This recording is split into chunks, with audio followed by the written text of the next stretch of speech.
may bago si Squad Cosmetics at na-try ko siya kahapon kaya ibibigay ko sa inyo yung aking verdict. So, ito yung kanilang lip blush. Binili ko agad siya nung nakita ko sa kanilang Instagram. And then, nung nirelease kasi nila to, nag-sale siya ng 99 pesos. So, original price is 199 pesos for 3.5 grams. For me, 199 pesos for 3.5 grams, affordable na yon. So, ganito yung box niya. Tapos, parang meron siya mga swatches dito. And then, sa likod, makikita niyo yung component niya. So, ito na yung component niya. Katulad din nung kanilang lip cream. Ang kagandahan din nito, guys, kaya gusto ko yung sa Squad Cosmetics kasi maliit lang siya. So, kung nagdadala ka ng mga small bags, kasyang-kasya to, and pwede ka na mag-retouch sa labas. And also, kapag nagta-travel kayo, di ba, hindi siya makaka-occupy na malaking space sa makeup bag nyo. Doe Foot Applicator, ganyan siya, maliit na, maikse na, medyo mataba. And then, ganito yung itsura niya. Yan. So, pag in-swatch nyo siya, para siyang velvet. Tapos, nagsiset siya into powdery matte. Ang claims kasi nila, this one is a blurring and fixing lip tint. So, ako, experience ko sa mga powdery lip tint is medyo nagda-dry lips ko kasi dry lips ako. Kung katulad nyo ako, make sure na i-prep nyo yung lips nyo, like ganyan. Nilalagyan ko siya ng mga lip treatment. Tapos naman, kapag naman two-toned lips kayo, like me, so pwede kayo maglagay ng peach corrector and also concealer sa inyong lips. So, nag-lip tint kasi ako kagabi, kaya ayan pa siya. Pero nakikita nyo ba yung dark lining sa lips ko? Ayan siya.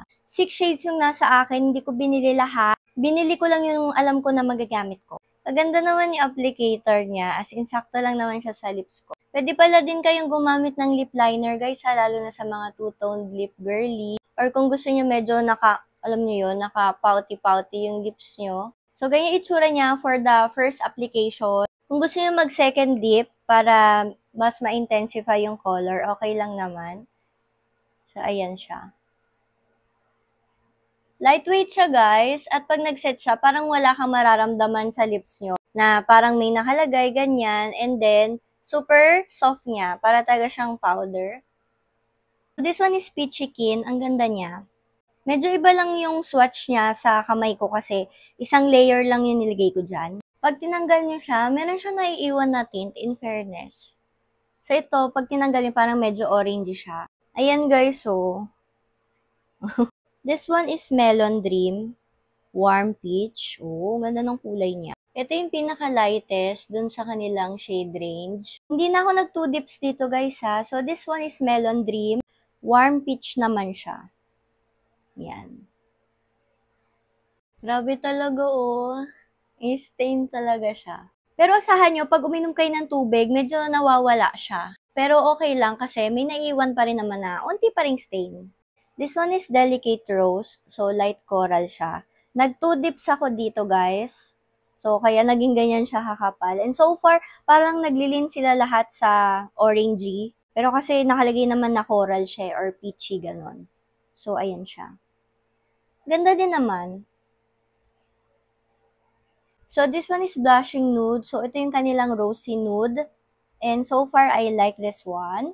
And ayan yung swatch niya. Di ba parang naglilin talaga sila sa peachy, sa orangey side. Ini-swatch natin kanina, tsaka ito, perfect for everyday sila. So, ayan. We have last two, Cherry Crush na Sweet Red. Ayan, ito na tayo sa mga dark colors. Ito siya. Nakita niyo yung swatch ng Blushing Nude. Ayan pa siya, oh. So, this one is Cherry Crush. So, lagyan pa natin kung gusto nyo medyo mas intense pa. So, ganyan ang kulay niya. Pag pinatungan nyo. Diba? Mas nagda-dark sila. At saka, mas nagkakaroon ng coverage. So, ayan. Ganda. So, ayan siya. Grabe guys. So, ayaw matanggal. Hello, paano pa to sa lips natin? Pero okay lang kasi dark shade naman yung ilalagay natin.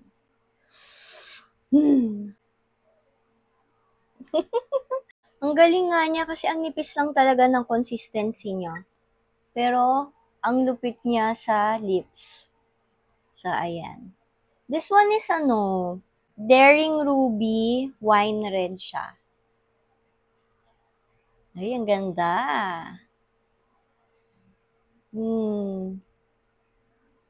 Tinry ko siya i-blend. Di ba parang ang blurry niya talaga? Ay, maganda siya kapag blotted. Ayaw kasi na masyadong dark. So, yung mga ganito, okay sa akin. Blend-blend nyo lang. Parang gradient. So, this one is Daring Ruby. Ganda. Ito yung swatch niya. Yan. Pretty, no? Uy, alam nyo ba guys, ang ginawa ko para medyo matanggal siya ng kaunti, tinutbrushan ko siya. Pero as you can see, meron pa rin siyang stain. So, ibig sabihin, long-lasting din talaga siya. Nalimutan ko pala i-add guys, yung Melon Dream, medyo nagiging patchy lang siya ng kaunti. Siguro dahil kasi lighter shade siya, and gawa din yung formula niya. Like, look at this part, ayan no, medyo uneven yung itsura niya, kasi parang ayan pa yung dark lining ng lips ko. Pero, so far, sa lahat ng shades, dito lang naman ako nagkaroon ng ganitong comment. So, all in all, gusto ko yung product. Given the price, sobrang mura niya. Di ba? Ano pa yung mahihiling nyo sa kanya?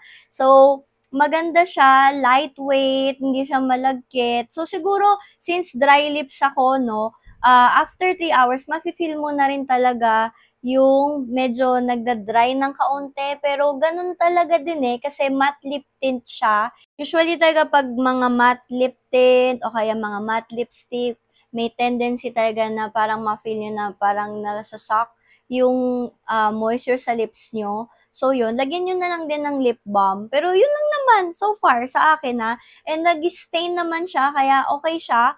Hindi naman din siya mahirap i-retouch. Like, for example, di ba, kumain ka o kaya nag-toothbrush ka, uminom ka ng tubig, nag-stain na lang siya, gusto mo mas intense pa yung kulay, tas pinatungan nyo, okay lang naman. Magaang pa rin yung feeling niya sa lips nyo. So, ayun, all in all, I like this one. So, itry nyo na din, guys. Ilalagay ko na lang din siya sa showcase if ever gusto nyo.